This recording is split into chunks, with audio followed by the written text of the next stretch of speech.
سبب مجيئه من جريج من جبل نفوسة، ولما عاد من القاهرة إلى جبل نفوسة القائم على المدرسة المسورية، كانت هناك حركة علمية بالجزيرة دامت تقريبا 9 قرون، وكانت المدرسة المسورية أو الجامع الكبير اللي أسسه أبو مسور يسجى اليهراسني في آخر القرن الثالث هجري، وأتمه ابنه زكريا فصيل في بداية القرن الرابع وجعله مدرسة علمية. فانتشرت إذا الحركة العلمية بالجزيرة التي تقريبا 9 قرون بفضل نظام العزاب الذي أسسه عبد الله بن بكر الفرسطائي، ويسمى الطريقة المسورية البكرية. ففي الفترة هذيك كان المدرس الشيخ سليمان الشماخي، ذهب إلى أداء مناسك الحج فتوفي في مكة المكرمة رحمه الله. القائم على المدرسة المسورية الشيخ صالح بن مسور سمع بقدوم الشيخ سعيد بن عيسى الباروني من القاهرة إلى جبل نفوسة، فطلب منه المجيء والتدريس بهذه المدرسة، فكان هو سبب المجيء نتاعه في 1811، وكانت النواة الأولى لإحداث المكتبة البارونية. فلما استقر بالجزيرة وأصبح مدرسا في الجامع الكبير جلب معه مخطوطاته من جبل نفوسة، ثم ضم إليه مخطوطات ابن عمه موسى الباروني، فكانت النواة الأولى إذن لإحداث هذه المكتبة العائلية، واستمرت في منطقة الحشام بجنوب المسجد الكبير الجامع الكبير أو جامع بمسور، والآن مازال يعني تقام فيه الصلاة، ومسجد موجود، وأغلب علماء المدرسة موجودين هناك، الشيخ أبو الطاهر إسماعيل الجيطالي رحمه الله، الشيخ يوسف المصعبي، الشيخ محمد المصعبي، كلهم موجودين المدرسون الذين درسوا بالجامع الكبير. فالمكتبة إذن هي ترجع إلى 1805 1811 استقر في الجزيرة، وبقي مدرسا هو في الجامع إلى أن وفاه الله في 1868. تولى بعده ابنه الشيخ علي بن سعيد بن عيسى الباروني. الشيخ علي خلف جزء أبناء، الشيخ يوسف والشيخ أحمد. الشيخ يوسف هذا كان مدرسا وكان إماما خطيبا بالجامع الشيخ بحومة السوق. وانقسمت المكتبة إلى فرعين، إلى قسمين بعامل الوراثة، أبناء يوسف وأبناء أحمد. فهذه البقية الباقي من المخطوطات هم من ورثة أبناء يوسف بن علي بن سعيد. ثم تولى الإشراف على هذه المكتبة بعد الشيخ يوسف ابنه محمد، ثم ابنه يوسف، ثم سعيد بن يوسف محدثكم الآن. فهذه يعني كيفاش حافظنا على هذا التراث، وكان قبلة للباحثين من جميع تقريبا كليات العالم، من أمريكا، من طوكيو، من أوروبا، من كل مكان، من إخوة من عمان، من الجزائر، من فرنسا. وتكاثر الطلب على هذه المخطوطات، وبما أنها يعني مدرسة، بما أنها مكتبة عائلية خاصة، يعني في مقر لا يستجيب لشروط حفظ المخطوطات، بتعاون وبدعم من الإخوة العمانيين الحقيقة، لأنهم هم اللي كانوا مهتمين بهذه المخطوطات. وقبلهم رحمه الله الدكتور عمر خليفة النامي لما زارنا في 1968 الزيارة الأولى، والزيارة الثانية في 1869، واكتشف الكنوز الموجودة فيه، وكانت يعني أصبحت محل وقبلة للباحثين، لأنها ذكرها في كل المصادر، بعدها الدكتور الجعبيري، بعدها يعني شفارتس، يعني الدكتور محمد دبوس، ثم الشيخ علي عمر رحمه الله. هذو كلهم يعني مروا على هذه المكتبة وهذه المخطوطات وأصبح لها إشعاع. فالإخوة العمانيين مشكورين، وسماحة الشيخ أحمد الخليلي رحمه أبقاه الله في زيارته الثالثة تقريبا، لأن زار الجزيرة في 1972 ثم في 1974، ثم عاد في زيارة ثانية بعد 40 سنة في 2012، ولاحظ انهيار وتدهور المخطوطات، فقال لابد وأن نفكر في تأسيس مركز دراسات وبحوث وننقذ هذه المخطوطات. فكانت هذه النواة بدعم من مكرم بن جلال السلطان حفظه الله وبدعم كذلك من وزارة الأوقاف والشؤون الدينية، وكذلك ذاكرة عمان الحقيقة، والجميع السلطان قابوس. وكان في زيارة 3 زيارات تقريبا لسلطنة عمان، عرفت بالمكتبة، وكانت لي زيارات في عدة مدن، سواء كان في نزوة، في سمايل، في عدة قرى في ومدن في السلطنة، عرفنا بالمكتبة. ولقيت يعني اقتناع أنه هذا الكنز هو كنز مشترك، كنز إنساني، وخاصة فيه يعني على مخطوطات إباضية من علماء إباضيين، وفيه خاصة تهتم بالفقه الإباضي. أقدم مخطوط. نعم، أقدم مخطوط تقريبا موجودة الآن 331 مخطوط في الإباضي. هي فيها الكل 1087 مخطوط، منهم 331 في المخطوطات إباضية لعلماء إباضيين، سواء كان من عمان أو من جربة أو من جبل نفوسة من ليبيا أو من الجزائر. أقدم مخطوط. أقدم رسالة عنا هي ما يسمى بديوان الأشياخ أو ديوان العزابة. هذا المؤلف هي موسوعة فقهية ألفت في القرن الخامس هجري من طرف 7 من العلماء، اجتمعوا هنا في جزيرة جربة وألفوا هذه الموسوعة، وأصبحت مرجع علمي في غار مجماج. نعم، غار أمجماج هي كلمة بربرية، وأمجماج يعني باللغة الأمازيغية يعني جماعة، يعني كانهم شخص واحد اجتمعوا لتأليف هذه الموسوعة. الآن عندنا النسخة الموجودة في المكتبة البارونية عندنا 13 رسالة فقط، في حين في المصادر التاريخية يقول ثم حوالي 25 رسالة. مع العلم ثم ما يسمى بديوان أريخ كذلك، وديوان نفوسة، وديوان جربة، يعني هذه كله موسوعات فقهية، وهي يعتبر من أقدم النسخ الموجودة عندنا. ثم عندنا كذلك حاشية على تفسير الجلالين الشيخ يوسف فايز المصعبي، نعم عفوا محمد المصعبي، الشيخ يوسف المصعبي عفوا.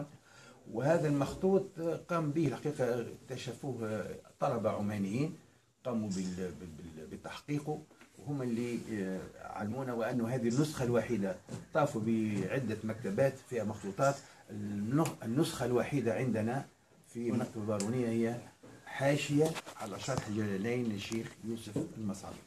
الحمد لله قاموا بتحقيقها ودراستها، وحنا هذا الهم يعني الهدف نتاعنا انه كيفاش تخرج هذه المخطوطات من حيز يعني هنا بالداخل ترى النور وتلقى مجالها للبحث والدراسة. توجد مخطوطات عمانية عندكم؟ نعم موجودة، نعم. أقدمها؟ ترجع دائما للقرن الثامن تقريبا، 8 أو 9 هجري.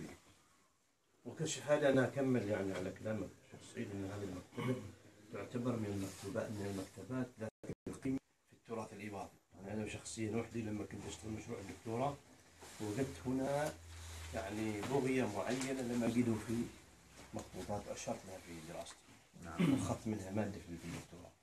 مشكور. نعم فعلا فيها درست فيها في الحشان نعم، لأن كان مقرها الأول في الحشان. الحشان منطقة على طريق المطار تبعد 4 كيلومتر عن المدينة.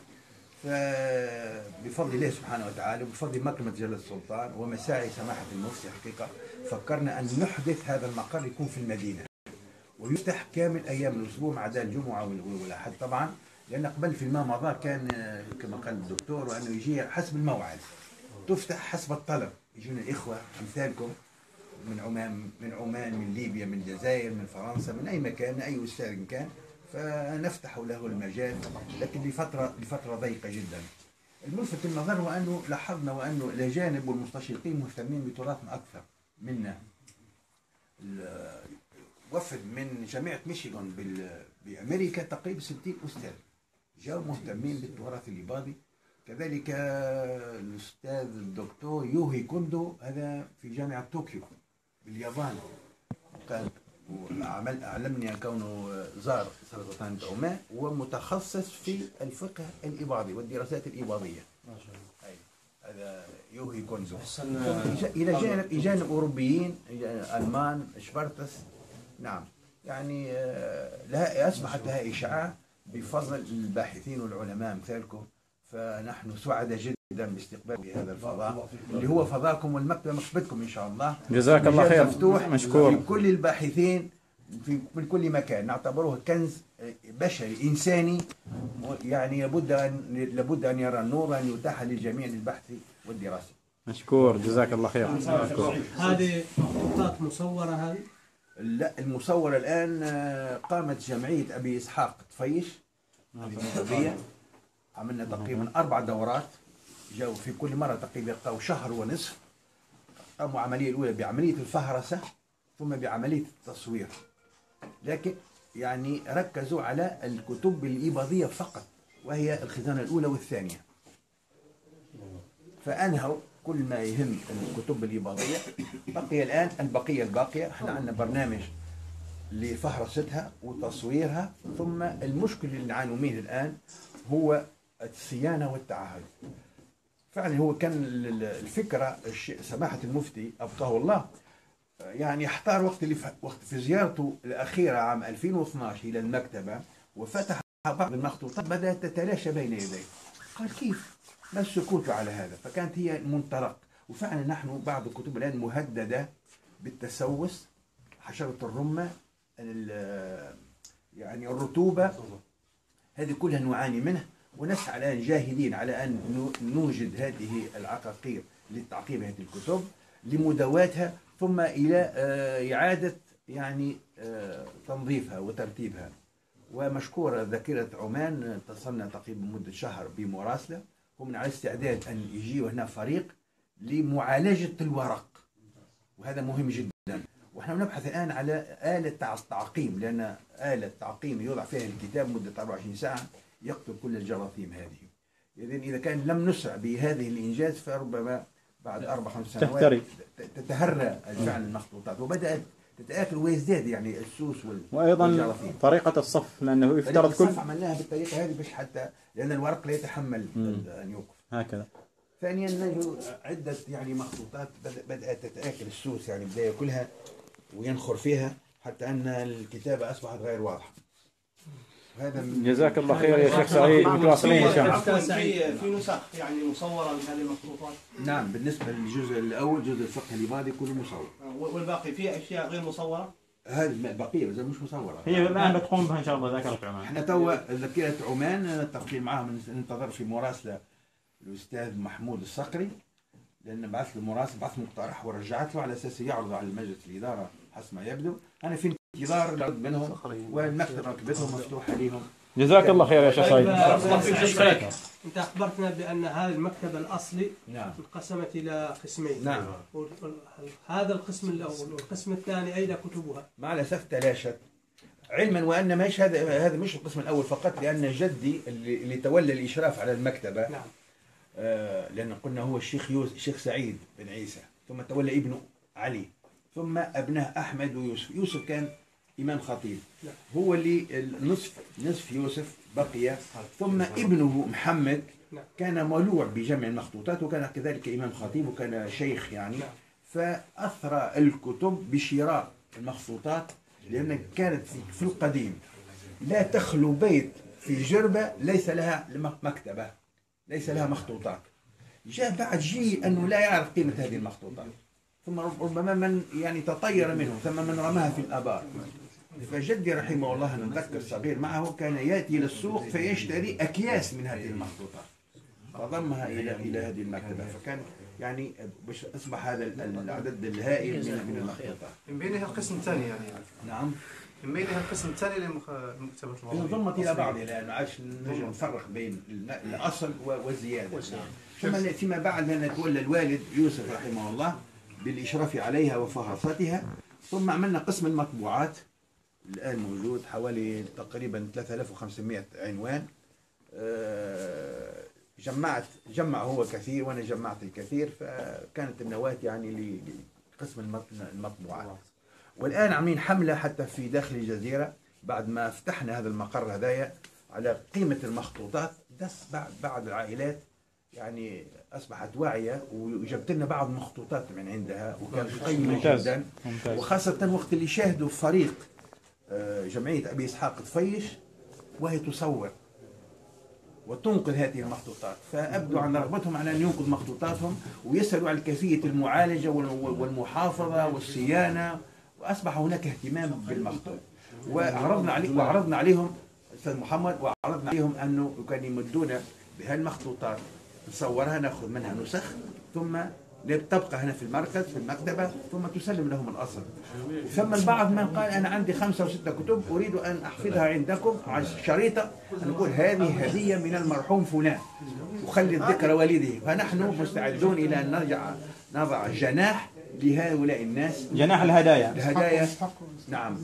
فكان الهدف بتاعنا هو أن نجمع المخطوطات الآن وكل الحجج والوثائق الله المكتبة. نعم. ممكن يا شيخ سعيد تفتح لنا شيء نعم. مخطوطة نصورها على الأقل، تنتقي واحدة يكون كذا شكلها. لا اذهب. خلص. أو تطبيق.